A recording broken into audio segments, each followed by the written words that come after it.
tuned in to the 49ers Rush podcast.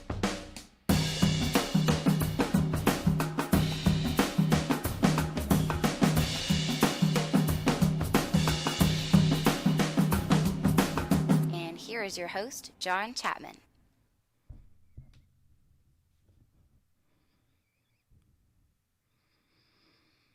Welcome to another episode of the 49ers Rush podcast. Man, do we have a good one for you today. We've got a lot of stuff. This is our wonderful scouting breakdown of the enemy for week number 3. The 49ers are now 2-0, and we are going against the 0-2 Pittsburgh Steelers. We got a lot of stuff for you today. So, what we're going to do, if you guys have any questions, obviously throw them up on the chat. I'd love to get to those. Please tag me so that I can see them. Good morning, Data. It's wonderful for you to join it. Now, lots of stuff to get to. News and roster moves, which we do have quite a few. Some good news, some bad news there. We're going to go through the injuries for the Steelers, offense, defensive schemes, what to look for, betting lines, all of those things. And we will conclude today's episode with probably one of the most fun things, my predictions, because you guys love to hold me accountable on those, and I love it. I think we've done okay so far. I've just missed out on the players of the game or the MVPs. So, a lot of stuff to get into. So, we are going to jump straight into that with just some news and roster moves for the 49ers. So, one, we did finally bring in another offensive tackle. Sam Young was signed. One of those things we expected. Shanahan loves people that have played with him before. And so we go out and we bring him in. So that means we have to get somebody off of the 53. And bad news, Trent Taylor's injury is way worse than what we thought. So he is moved to IR. His ankle is better, but his foot is not. He will not be able to come back until Halloween. So October 31st in our game versus Arizona, best case scenario, we now have 2 players that can return from IR. It's going to be Kentavious Street and Trent Taylor. Now, some good news, Jalen Hurd. Kyle Shanahan came out this week and said, we fully expect to have Jalen Hurd back after the bye week. So we have the Steelers here week 3. We get a full week off, and then Monday Night Football. So we're going to have 15 days between the game this Sunday and all the way up to the week 5 game on Monday night versus the Browns. So that's going to be a lot of fun. D Ford did get in a limited practice. I told you guys in the last episode that I really do think that if he practiced on Friday, he's going to play. I'd put it at about 75%. I don't think that he's going to start, and I don't think he's going to get a lot of snaps, but that 20 to 30 snap range is just fine for him. We just need him in pass rushing situations, which is going to open the door for somebody else to start on the outside. Is this the first time Nick Bosa gets to start? It should be, but I wouldn't be upset if Blair was out there either. He has been playing way above his pay grade. So love Blair. He's awesome. And also we swapped out long snappers. Kolba is out and John Kondo is back in. Really fun article over on The Athletic that details his journey with his pregnant wife practicing long snapping by Matt Barrows. Is some good stuff. So let's get into, we already got some questions. Much appreciated. Real quick, I'm worried the Steelers pass rush and our weakened O-line will be the key to this game. Yeah, it's going to be interesting. There's no doubt that the left tackle Justin School, who's really never played in the NFL, rookie, he's going to have his hands full for sure. Now, the key is going to be how the 49ers are going to help him out through play-action passing, through chipping, through having a tight end on his side, through having Kyle Juszczyk helping out, all these different ways. This is why we have Kyle Shanahan, because he is going to have to create that opportunity to allow us to keep moving the ball down the field without Jimmy G getting hurt or hit at all. He hasn't been really touched at all. I do believe we will be the victim of a few sacks that are going to ruin some drives, but all in all, I still think that this is beyond a winnable game. Mr. Superfly, do you think Sherman Witherspoon can shut down Juju? This is a question that's come up a lot this week. Unfortunately for the 49ers, the problem is we do not move corners around. So wherever the Steelers want to put Juju, they will dictate who is on covering him. Juju takes a lot of snaps out of the slot. We do not move our corners in. They stay. Sherman's defensive left, Witherspoon defensive right, and our slot guys are our slot guys. So this is going to be interesting to see the chess piece that is Juju, because he will line up in 4 to 5 spots all over the field. They're going to determine who is going to be guarding him. Now, whenever he is lined up out wide, that is going to be best case scenario for the 49ers. So that's where we're at. What's the payout on the over-under? We're going to be going over that in here in just a second. The over-under is usually almost always about even, but I'm going to talk about that in a second. But before we jump into the betting stuff, I want to go over the opponent's record stats and history, an injury report, okay? Steelers are 0-2, but make no mistake, they're not a bad 0-2 team, and their front office has signified that by going out and trading their 2021st for Minkah Fitzpatrick. So they still believe they can win now. Big Ben is out. He's done for the year with his elbow. Big Ben wasn't playing well, first off, and two, their backup quarterback's pretty good. We're going to devote a lot of time once we get into their offense. We're going to devote a lot of time. I'm going to go back over my draft profile that I wrote on Mason Rudolph back whenever he came out, all those things, but that is huge. And they've lost to 2 really good teams. You know, the Patriots and the Seahawks. You could say what you want. Seahawks beat them 28-26 in Pittsburgh, so that's a big win for the Seahawks, and it was a huge loss for the Steelers. And then week 1, they got destroyed by the Patriots 33-3. So something to pay attention to. Yes, they are 0-2. Yes, I do think the 49ers are going to win this game. I'll go over the exact score and all those things. But this is not... Vegas right now is a 6.5-point favorite. The 49ers have us at... Vegas has the 49ers at a 6.5-point favorite. That's a lot of points. I'm not taking that bet. I do think we win. The cover it's extreme. I'll say that. But... you know, a couple other injuries that are out there. Big Ben for sure. Mark Barron, their linebacker/safety hybrid. Their defense is hybrid. Okay, so we're going to give players tags, you know, defensive end, linebacker, safety. They play all over the damn place. They will walk their free safety up and put them a yard off the line of scrimmage on the regular. They are a very multiple hybrid, confusing defensive alignment team, so it's really hard to peg people, and that's what they want to do. They want to cause a lot of confusion. That's what they're trying to do. Now, lots of people did not practice. Anthony Chickillo, their defensive end, did not practice. Joe Hayden, probably one of the most important, did not practice. If he is out, that's going to be gigantic for the 49ers wide receiver. Roosevelt Nix didn't practice. Vince Williams didn't practice. Bud Dupree was limited. He's going to play. And 2 guys that, you know, were a little bit questionable early in the week, James Conner and Vance McDonald, both full practices. They are going to be out there. We get to see Vance, which it's going to be fun on the other end because, goodness, you know, I dug a little bit into Vance McDonald's stats, which we all know he drops the ball a lot. So maybe he can return to, you know, the favor to us and drop some passes as we get into it. So Vegas lines, here we go. The 49ers, we are 6.5-point favorites. As I said, it was up at 7, and it started backing down. It seems like the money is a little bit behind the Steelers, and I don't blame them. They are a very, very good football team. The over-under is 44 points. I told you guys to get in this earlier. It was at 41. It's jumped up almost an entire field goal. Right after Big Ben went down, it was at 41. We told you on here to get your bets in on that. It's jumped up 3 points total since then. Now, of the 4 games the 49ers and Pittsburgh Steelers have played, they have gone over 44 points 3 out of 4 times. The only time they didn't is when the Steelers were destroyed 33-3.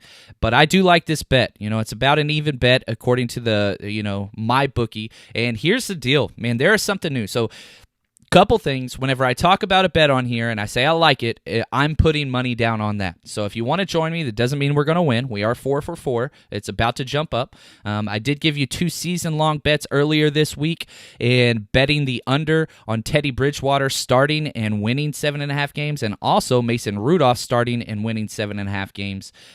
So I took the under on both of those. But my bookie, they have a brand new thing. This is brand new this week. It's their props builder. So Instead of just betting the game lines and the over and under and all those things, you get to pick what you want to bet.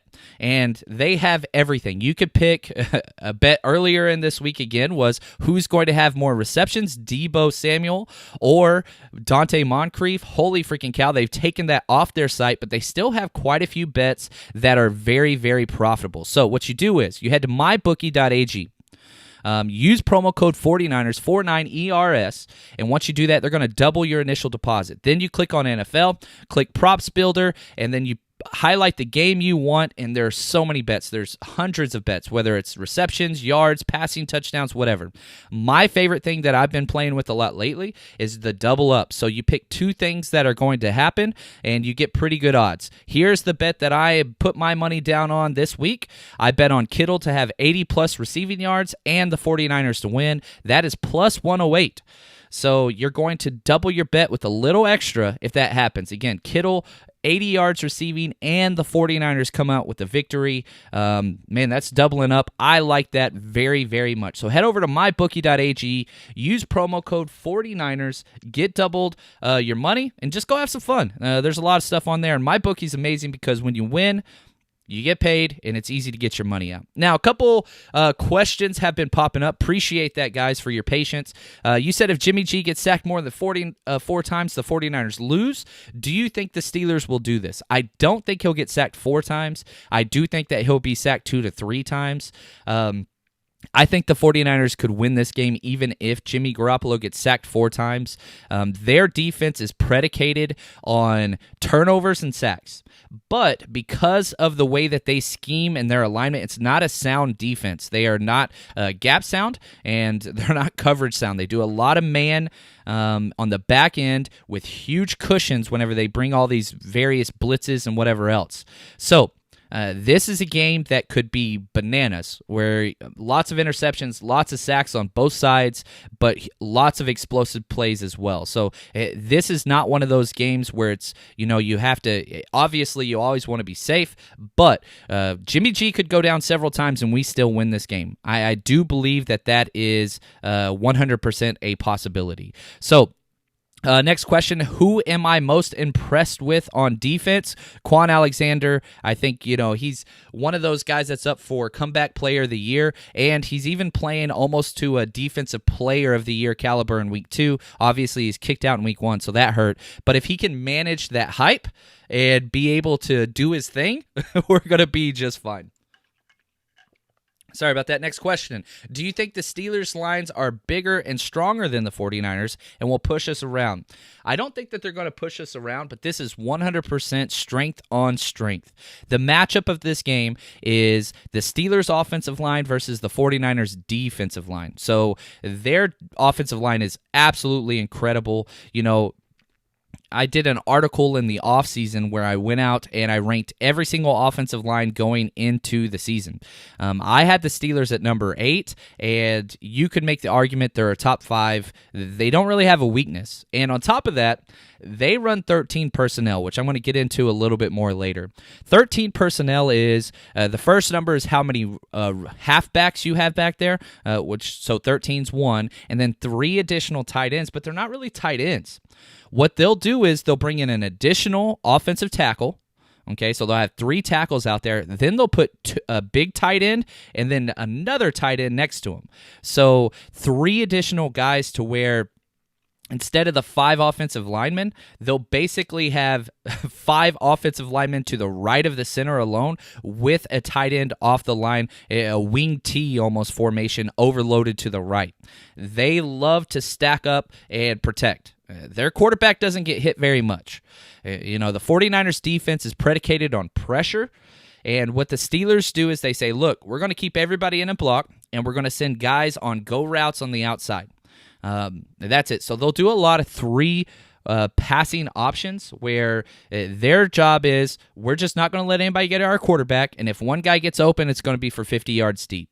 So it's going to be interesting. It's a very unique scheme. It works very, very well. They've had a lot of positive things happen with this offense. So I do think that our defense can rise to the occasion. You want to know how good our defense line is, how good our pressure is? We're finding out this week. And it's wonderful that this test is coming in week 3 right before our bye, because if there's any issues, trust me, we're going to find out pretty damn quick. I heard the Steelers historically have a terrible record playing on the West Coast. Is that true? Yes, they do.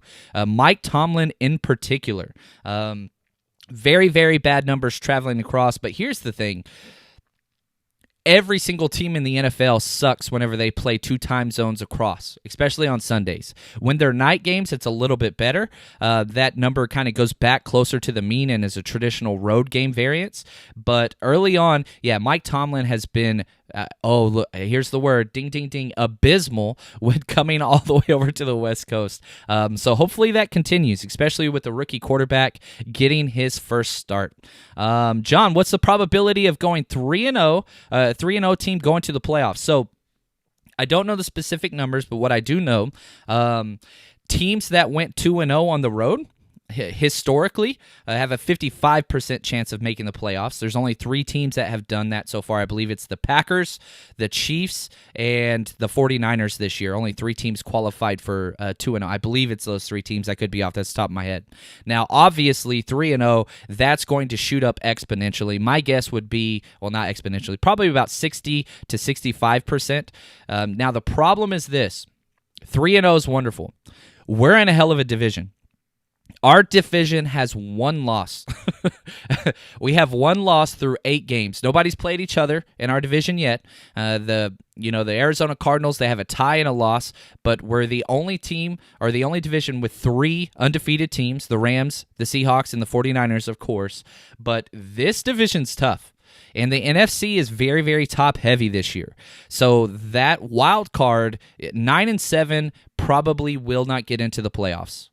I really don't believe that's going to happen. I think that you have to get to 10 wins to get in this year because it's so top-heavy and there's a lot of crappy teams at the bottom. So we'll have to see what happens. And all you can do is, you take the season and you break it into quarters. This is what teams always do. So 4 week quarters. Now we have our bye week, which is huge. So we're going to kind of add week 5 into that first quarter. But we're 2-0. Worst case scenario, we walk out of this 2-2, we're going to be okay. Our future is not determined by the first 4 games. However, you can alleviate a lot of pressure, build confidence, and put yourself in a better position down the stretch. And if you go back to when they released our schedule and you look at the 49ers schedule, it's absolutely rough down the stretch. So the more wins we get now, the better. I remember saying, if we are not 5-2, after week 8, we're not making the playoffs because that home stretch, those last 8 games are going to be tough. If we go 500 those last 8 games, I think we're in the playoffs. I really, really do. How does our defense play against tight ends like Vance McDonald? Well, this depends. If Fred Warner is responsible for Vance McDonald, we are going to be in trouble. We highlighted this on our defensive breakdown. Fred Warner gives up a ridiculous amount of receptions. He is awful in coverage, amazing versus the run. So do we just put Tart or one of our other guys on him? We'll have to just kind of wait and see on that. Now, we're getting lots of questions. I want to jump back into them, but I want to continue our breakdown. We got a lot of stuff to get to today. These episodes usually go longer. I've got 5 pages of notes. I haven't got through first page yet, guys. That's okay, though. This is a good problem to have. Now, historically, the 49ers versus Steelers, they played 21 times, and it's pretty close to 500. The 49ers are up 11-10. They've only played twice in the last decade, and we are 1-1. Pittsburgh did win the last game 43-18. So that was in Pittsburgh. Hopefully we can return that same score back to them. Now, what we're going to do is we are going to pause and focus only on Pittsburgh's defense. We're going to go over their strengths, weaknesses, scheme, players to watch out for, players to exploit, all those different things. So here's the good news, probably the best news of today's podcast. Their defense sucks. It's not sound, as I said, and if you have a quarterback that makes good choices, you're going to dominate them. They've allowed the 28th most points in the NFL out of 32 teams, the 29th most yards, so it's not a bend, don't break mentality. It's a go get turnovers and sacks. That's their entire goal. Now, the strength of this team, very similar to the first two teams we played, they are very stout in the middle. That defensive line is pretty tough. Almost every team in the NFL wants to solidify up the front because they can stop the run and provide pressure on the quarterback, and they've only allowed one rushing touchdown, which makes them 10th best. That's the only team stat that the Steelers have in the top half of the league. Everything else is near the bottom. Weaknesses, man, they give up so many catches to the running back out of the backfield. So, for example, a lot of this has to do with the teams they played, but the Patriots are known for this. Burkhead and James White had 12 combined catches in one game out of the backfield, and then last week as well, the Steelers, they were able to move the ball very, very well just on screen passes, things like that. So this bodes well for Mostert and Breida and Kyle Juszczyk. I look to see a lot more of that happening. Now, their scheme is known as you can't really label it. It's labeled a 3-4, but it's a hybrid 3-4. A lot of different plays. You'll see just two linemen with their hand in the ground and everybody else moving. So they don't have traditional roles as far as like the 49ers defense is. This is where we line up, and it's measured. We want you 4x1 off of the inside foot of the defensive lineman to the strong side for our linebacker. They don't do that at all. So whereas the 49ers defense is very alignment sound, this is not.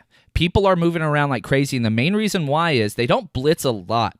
But what they do is they're only going to bring 4 guys. You just don't know who the hell's coming. They'll bring the free safety on a delayed blitz. They'll bring the strong safety. They'll walk up their free safety on the line. They'll do an overload blitz on the offensive left side, but again, it's only 4 guys. It's 100% just kind of like drawing plays in the dirt. Hey, what if we do this? Hey, what if we do this? Which works sometimes, but it can be exploited if we are sound. So again, gambling defense, everything's about turnovers and sacks for them. If we limit turnovers, we win this game. That's very, very key.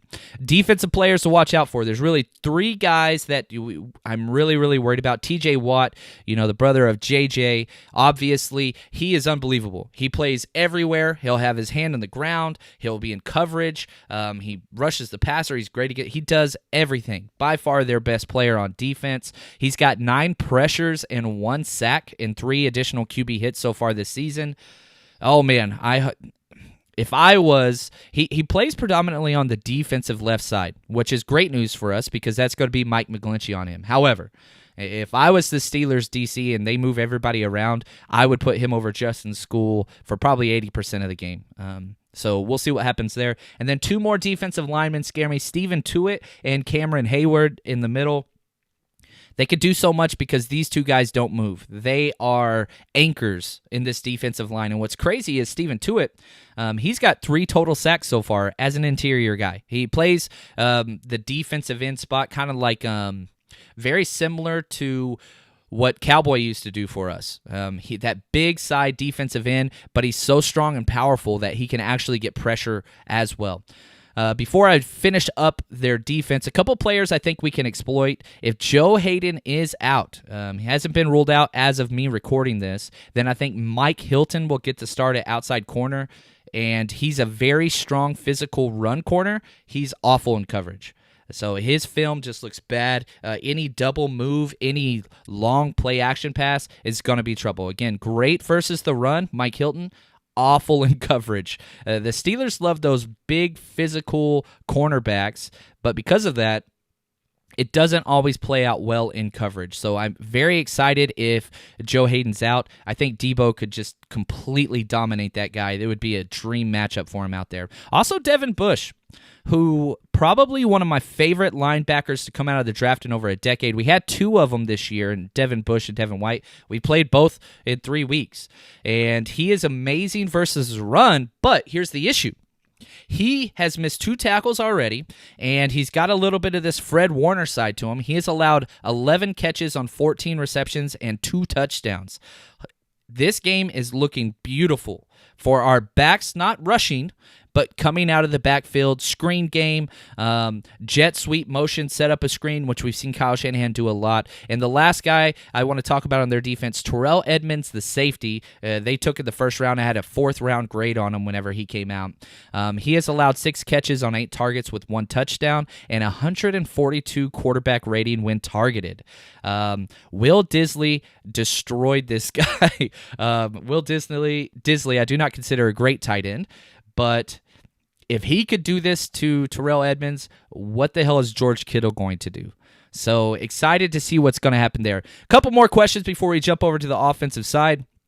Do you think we will struggle with outside zone and play action bootlegs with the type of D the Steelers run? Now, here's the thing where I disagree.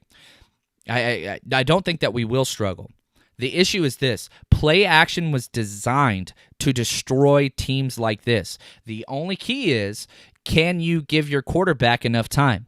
That's going to be key, which Kyle Shanahan showed this a lot. Last week, he will do a max protect and just send 2 guys out there on the route. If he does that, then I think we're going to be just fine. So, yeah, our big plays are going to come off of play action. So whether or not we get Jimmy out in the open on a bootleg, I don't know.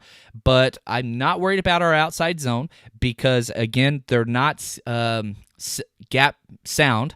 So if we call the right things through motion and get them, if we can motion, pre-snap motion, and get them wrong in a blitz, to where the safety or a linebacker doesn't come over in time, which Kyle Shanahan's going to take advantage of, I'm very, very excited about that. What role do you think Kyle Juszczyk and Levine Toilolo will have in this game? I think Toilolo will have the most snaps he has had so far this season. I want him next to school on a majority of plays. He is a hell of a blocker. We've got to help out our left tackle. It will be curious to see if they're just going to let them sink or swim. I would not do that particularly, but we'll just see what happens. So lots more stuff to get to. Man, I got all these questions. This is wonderful. Do you think Jalen Hurd is the missing link to the wide receiving core? I think Jalen Hurd will be eventually the best wide receiver on our team. I do believe that. I'm a huge Jalen Hurd fan. With the news of Trent Taylor being out on IR, Jalen Hurd's going to be the slot guy once he comes back if he can stay healthy. So here we go. Do you think we can get pressure on Rudolph? We've got to. The problem is their defense or their offensive line is unbelievable. So let's jump into our offensive breakdown right now, and this is going to kind of help us out. Okay. Now, here's the thing. Their O-line is unbelievable. They allowed 18 sacks last year and 32 more quarterback hits. That's not too bad. That's close to the average, but a lot of those sacks were Big Ben. He always takes sacks, and it's funny, Pro Football Focus, if you look at the stats, the Steelers have given up 2 sacks this year. They credit Big Ben with both of those sacks allowed. You go back and you look at the plays, it's over 5 seconds in the pocket with nobody touching him, and he's pump faking and just looking around. He holds the ball. A lot of that was just because he was gigantic and he could shake off defenders very, very well. But those numbers are going to go down. So one of the best run blocking groups in the NFL. They have 3 all-pro caliber players on their offensive line, Villanueva, Pouncey, and DeCastro. So something to pay attention to. They've only allowed 2 quarterback hits this entire year. So the idea of us going back there and getting 4 or 5 sacks, probably not going to be a thing. Now, it is a rookie quarterback, right? So let's talk about Mason Rudolph. So here we go. This is going all the way back to my pre-draft breakdown of Mason Rudolph. This is his first start ever in the NFL. He did get to play some, and the kid's got moxie. Coming out of Oklahoma State, if you saw the first play last week versus the Seahawks, there's lots of videos out there. Jadeveon Clowney is just barking and talking trash on the first play. Mason Rudolph looks up at him, makes eye contact, and winks at Jadeveon Clowney, his very first play. That's pretty special. It takes balls to do that. And he played really, really well in that game. He goes 12 for 19, 112 yards, 2 touchdowns, 1 interception. We'll talk a little bit more about that game. So let's jump back now to who Mason Rudolph was before he came into the NFL draft. 6'5", 235. He ran a 4.9, so he's a little quick. He's a big dude. 3-year starter for Oklahoma State. He posted a 92-26 touchdown to interception ratio, 63% completion percentage. He led the entire country in passing yards in 2017. So 4,904 yards. He's in the top 10 back-to-back years passing yards per attempt. The dude is efficient, and he has his number one teammate with him, James Washington, out of Oklahoma State as well, who is an amazing deep ball pass receiver. Now, here's the thing about Rudolph. Very disciplined. His eyes are always downfield during pressure, even when scrambling. He's not a guy that's going to duck his head. A lot of quarterbacks, bad quarterbacks, mind you, once pressure gets around them, they duck their head and start looking around the offensive line and defensive line to see where they got to go. He never does that. And I saw this, just in last week's game. When pressure's up, he is constantly looking for where to throw the ball. So that's going to be interesting. The number one thing that this guy does, he had the best deep ball percentage, completion percentage, yards, touchdowns. He throws an amazing deep ball. He's a perfect fit for the Steelers system. Big Ben chunks it deep all the time. That's what Mason Rudolph does.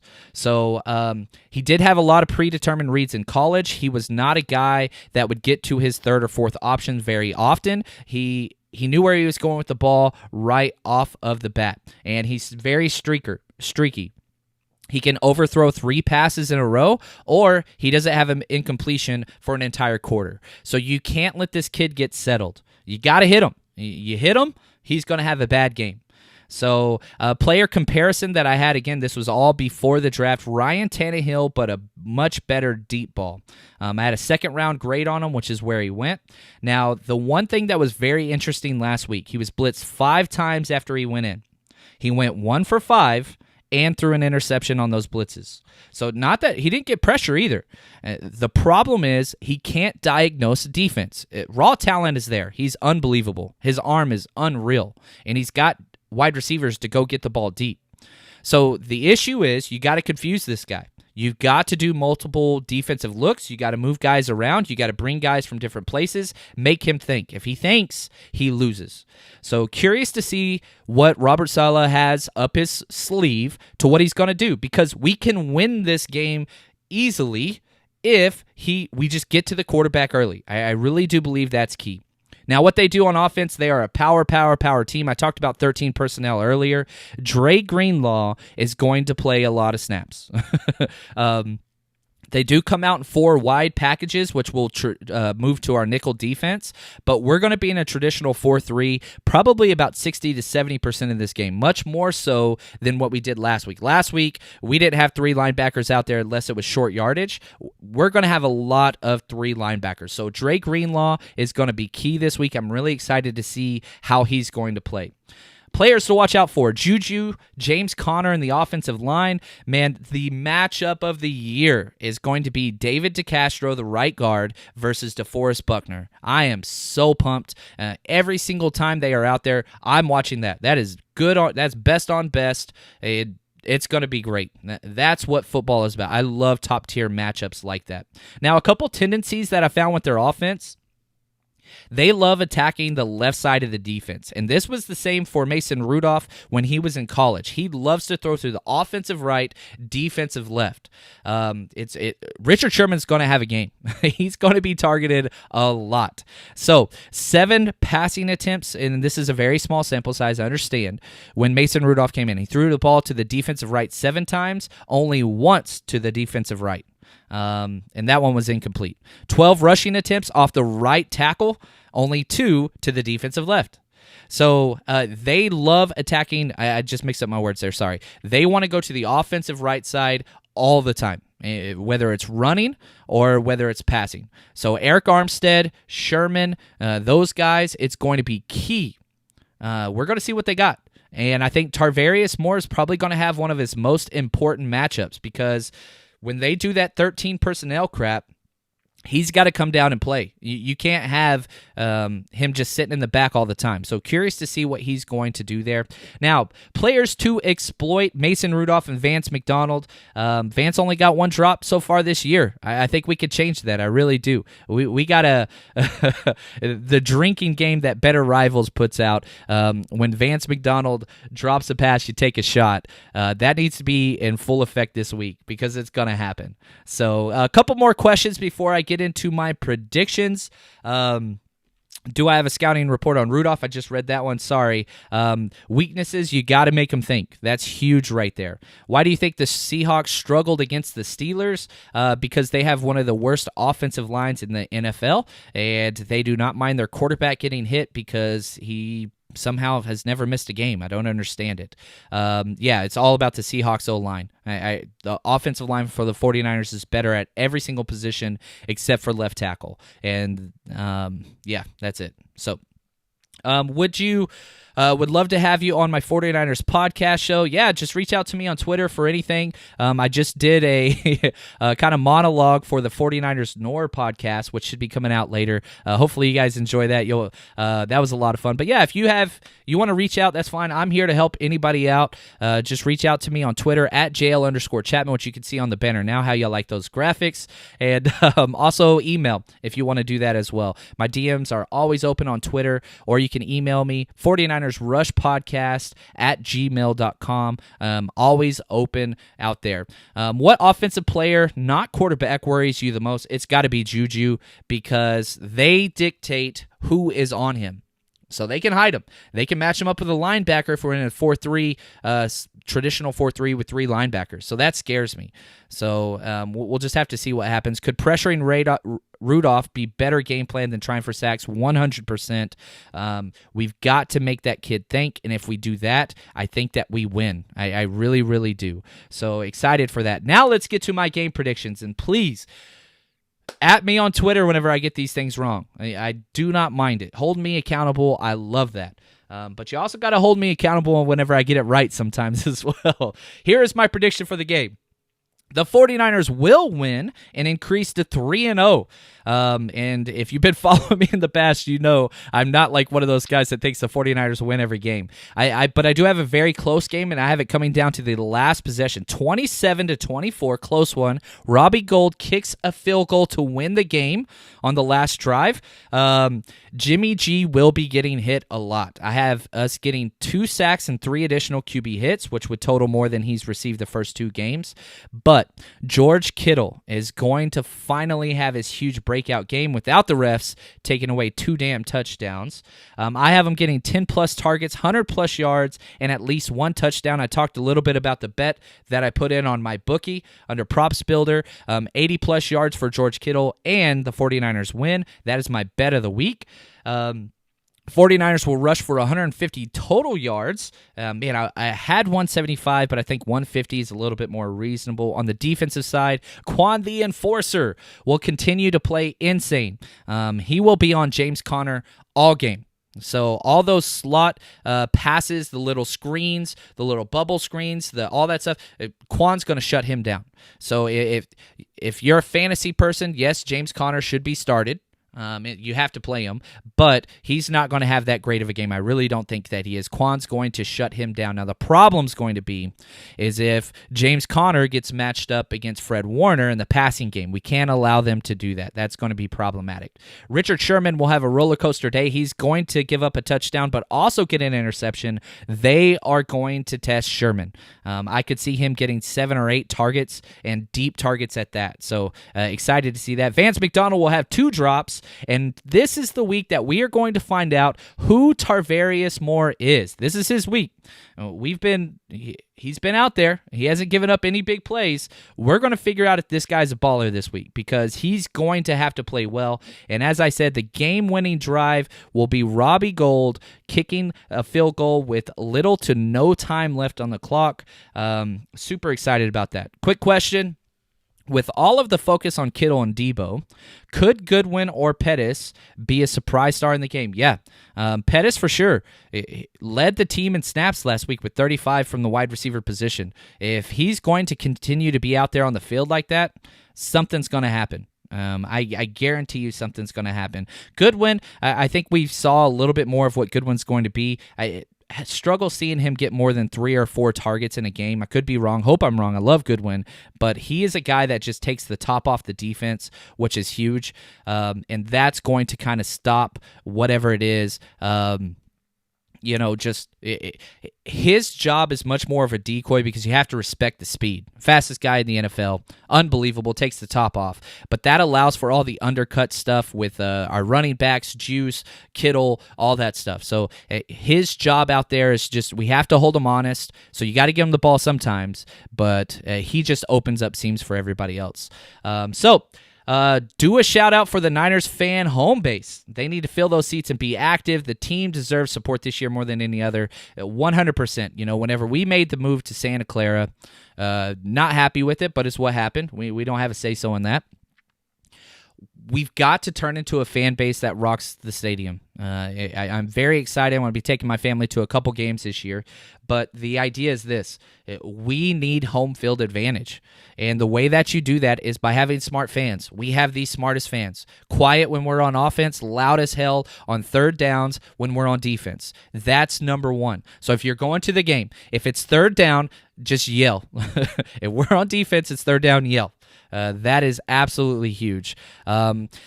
Last question of the podcast. John, how do you see our center playing? He's going to have his work cut out for him. I really do believe that. That's going to be something that we're going to have to get done. But other than that, if you guys have not already, make sure you hit subscribe. We've got a lot of new things coming for the 49ers Rush podcast. Hopefully you enjoy the new visual setup. We're not done. I'm adding a lot more stuff to it. But just want to say thanks, faithful. You guys are unbelievable. And can't wait. We will be having a live show right after the game ends, 5 minutes after Kyle Shanahan's press conference. So if you're not on YouTube, type in John Chapman, go to the YouTube channel, hit the bell, because when we do these live shows, you will be notified, and then you can join. So make sure you head over to YouTube. John Chapman is the name of the YouTube channel, and then hit that bell so that way whenever we start broadcasting, you'll be good to go. So stay strong, faithful. Can't wait to talk to you guys tomorrow.